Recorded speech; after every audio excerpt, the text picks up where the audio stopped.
Hey everybody, this is Strategywizard and this is my son Nathan. Hello. Today we're going to be doing a review of Dragonwood, a game of dice and daring published by Gamewright. It's designed by Darren Kisgen. It's for 2 to 4 players. It's about 20 minutes long and for ages 8 and up they say, and I think that's fairly accurate, although Nathan's younger than that and he does a pretty good job. So I think you can get it for people who aren't quite that old. Maybe they won't be as effective at making the right choices, but that's neither here nor there. That's for you to decide what you think your kids can handle. But this game is a semi-cooperative game in the sense that you're all fighting bad guys. You're all on the same side in the sense that the bad guys must be killed. You're going on this journey trying to get ready to kill dragons, but in the end, you want to be the one with the most glory points. You want to get the best kills. So you're not really hoping your allies on this quest do as well as you. So let's go to the table, we'll look at how to play, and then we'll talk about what we think. Okay, so here's what Dragonwood looks like when it's set up for 2 players. At least this is pretty much what the setup is. Now, the goal of the game is to defeat the 2 dragons, which you'll see here. Now, normally, this is what's different on the setup. These would normally be shuffled in to this deck somewhere in the bottom half or so. So that way, the game will last a pretty good while.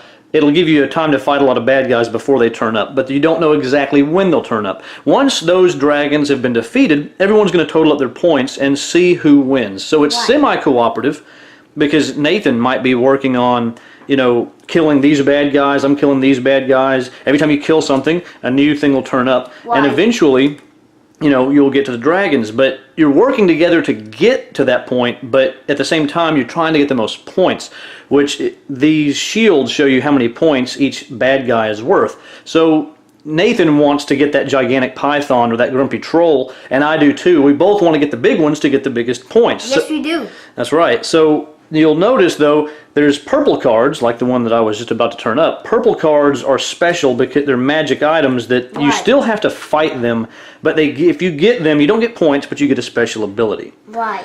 Okay, so it's cool. Yeah, it is very cool because it gives you a little more excitement as far as what's coming up. You want to look forward to, ooh, what magic item can I get? And you don't just have to be so boring and just pick it. You can actually try to fight it. That's right. You get to fight to earn a reward. Right. So the question is, how do you fight in this game? So Nathan, show us how you fight. Now, you see, I'll show you this. Now, a strike means numbers in a row. Like, it would be 6, like... You can use mine.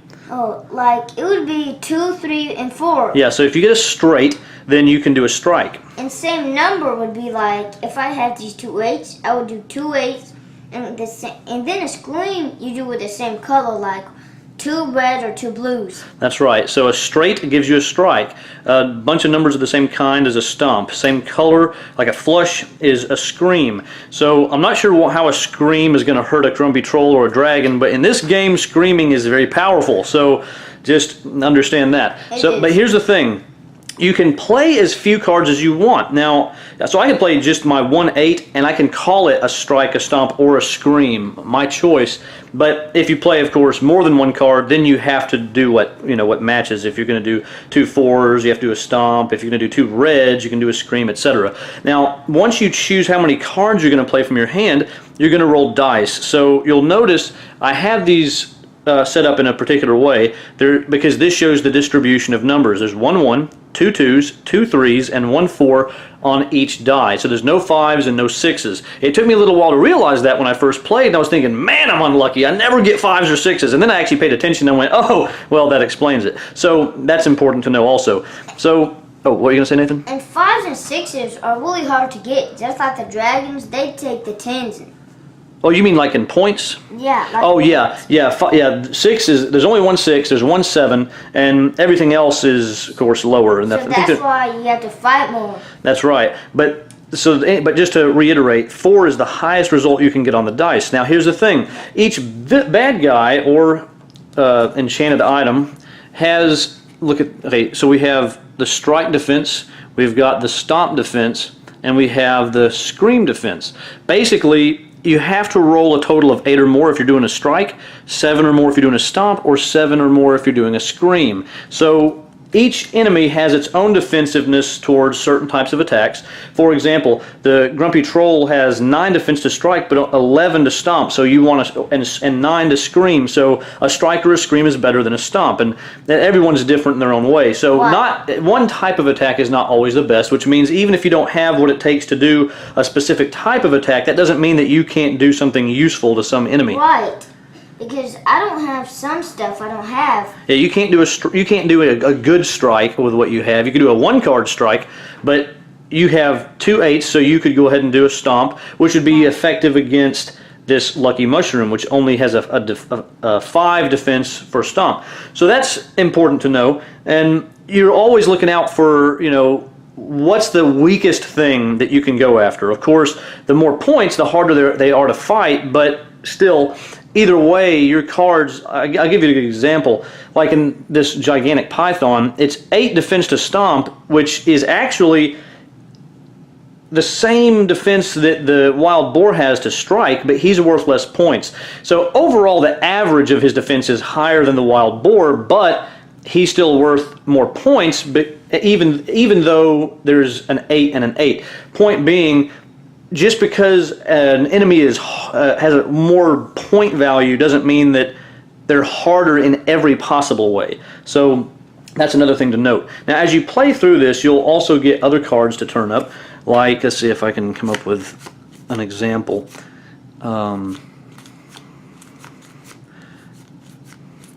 Quicksand, an event will happen. Events like this one says remove all enhancements, meaning the purple cards, in the landscape, replace with new cards. So that's a bummer if you were hoping to get some purple card. Right. And then there's all players pass 1 adventure card to the right. So your adventure cards are your numbered cards here.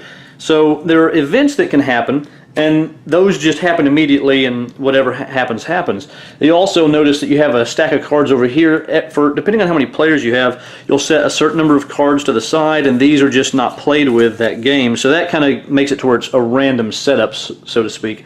Now, all that being said, basically, you're going to be rolling these dice as you play your cards. On your turn, you can either draw a card to get more cards in your hand, or you can play cards to attack. That's pretty much what you're doing every turn. You're just either drawing or you're attacking, drawing or attacking. If you attack, let's say you do a strike, 2, 3, 4, and let's say you fail. Let's say you're going after that Grumpy Troll. You roll 3 dice, and you get 6. Well, that is definitely not enough to beat him. So that means you lose a card. That's right. You lose 1 card. It's Just 1. Basically, you take it as a wound. But if you were successful, you would discard all your cards. So it's basically a way to make it to where if you fail, it's not a total loss, and if you win, you're going to probably need to start drawing more cards. But that's pretty much the way the game works. You're just going to keep doing this till you get to the dragons, you beat the dragons, then you total up your points, and then you see who won. So now let's go ahead and go up top, and we'll see what we think. Okay, so now that we know how to play, what do we think? Nathan, first of all, components. Do you like the quality of the cards, the dice? What do you think? I think it's good. What do you like most, the dice or the cards? The dice. And I have to agree, the dice quality is exceptional. First of all, they just look great, the way they have that nice, almost goldish look. And the red has that swirly look, and they have nice rounded corners. And like a dragon. Yeah, it kind of looks like dragon fire. And, you know, they have these rounded corners, and they're engraved well. The dice are beautiful. Love the dice. Yes. Now, that being said, even the cards are good. I mean, they have a great, nice linen finish, very high quality cards. So component quality wise, I'm very pleased. There's a nice insert that the game comes with. All the dice go in the center, cards go on the side. Everything fits very nicely. So we like the components. Now, as far as replayability, the game has a lot of replayability in my opinion, because even though you're doing the same thing over and over again, you're just fighting bad guys, there's enough of the fact that some cards get put to the side depending on how many players. You don't know exactly what's going to be in the deck, what you're going to fight, and you don't always go through the whole deck depending on where the dragons are shuffled in. So that's always some differences, and of course it just is one of those games where, because you're competing with each other, trying to get the good kills, it's just exciting in and of itself to have that competition going. And I don't think that necessarily is going to get too old too quick. Now, don't get me wrong. If it was as adults game, it would be more so, but for a kids game, I think it has great replayability. You know, Nathan really enjoys it because he has a good time, you know, making those choices of, does he want to push his luck and try to use just a few cards to beat something really powerful, or does he want to try to save up to get a big straight or, you know, 5 of a kind to smash something really easily? And it's a fun mechanic where it's got to push your luck part, but also you have a lot of control. You have a lot of control because you can almost guarantee yourself victory. Obviously, the dice can really mess you up if you're really unlucky, but because there's only 1-1, but there's 2 2s, 2 3s, and a 4, overall you can kind of get an idea of what your odds are, and you'll get used to it, and you'll decide, is it worth pushing my luck with less dice, or do I want to basically guarantee it with getting more? And other players might take those opportunities whenever you try to save up for more cards, that they might take that opportunity to try to get one of those good enemies for more points. I think that's fun, and replayability-wise, as a kid's game, I think it really works. Now, what do you think? Do you think it has a lot of replayability where you want to play it again and again and again? I think I would.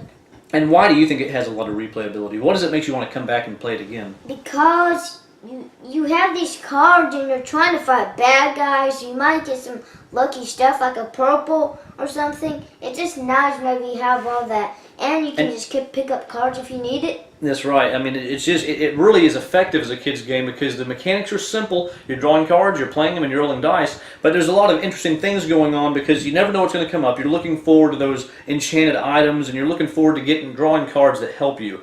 Now, I just want to also say real quick, like I really wish I would have said this earlier, but the artwork is really nice. And I just want to get a more up-close look on these dragons. They just look great. I mean, the artwork is just really good in this game, and it's lighthearted, so that's fun too. I like it too. The artwork of the dragons, they're amazing. Yeah, they're really good. So then the next thing is the strategic element of the game. Of course, it's a kids game. Kids games usually aren't going to have as much of that, but for a kids game, I think there's enough strategy to keep it interesting for adults and even helpful for kids. One, they're having to think about the odds. They have to think, is it worth taking a chance? You're making that choice. Every time you play those cards, you could save up to get a massive straight. 1, 2, 3, 4, 5, 6. Well, there's 6 dice, so you can never get more than 6. But the point is, you have to make that choice, and that choice is one of the most important in the game. And kids having that chance to think about it and think, how impatient am I? Do I just want to play my 3 cards and roll those 3 dice and maybe not make it, or can I wait? I think that's important. It teaches patience and the way odds work whenever it comes to dice and this kind of thing. And also, I think strategically it's good because you're having to decide, is it worth going after an enchanted item instead of going after an enemy? An enchanted item doesn't give you points, but it could help you later with special abilities, like the Lucky Mushroom. You can re-roll 1 die whenever you try to capture something. So, or I guess capture is what they mean. Well, I would say kill, but they say capture, I guess, to make it more kid-friendly. But the point is, whenever you're trying to beat something, now if you have the Lucky Mushroom, for the rest of the game you get to re-roll 1 die, which is very powerful. So you have to make those choices. Do I want to pass up on just getting points so that I can get something that could help me get more points in the long run? Another good thing that I think kids can use to teach them is what's the best choice? What's the most efficient? So I like all that, and of course it's also nice that they gave us this nice little handy-dandy sheet here because, you know, it makes it to where kids can easily remember what the 3 choices are: strike, stomp, or scream. Like if you forget, you can just look at this like numbers in a row, same number, same color. That's right. And since they're having to make choices on what's the right attack to do, they can easily see, so they're not going to forget. You don't have to remind them all the time. It's right there, as long as they're able to read pretty well. And, you know, I like that because even I have to make choices sometimes. I may have a really great strike. I don't have a good stomp or a scream, and the enemy I want to get that's worth so many points is very resistant to a strike. I have to decide, is it worth me using a lot of cards to try to beat them, or do I want to try to save up for more cards that might give me a good stomp that they're weak to? So there's options, there's strategy, but for a kid's game, there's enough luck and other things that keeps it balanced and not too hard. Wow. So again, I'm satisfied with all categories. I think the components are good. I think the replayability is good. I think the strategic level is good for a kid's game. So, Nathan, what would you rate this game?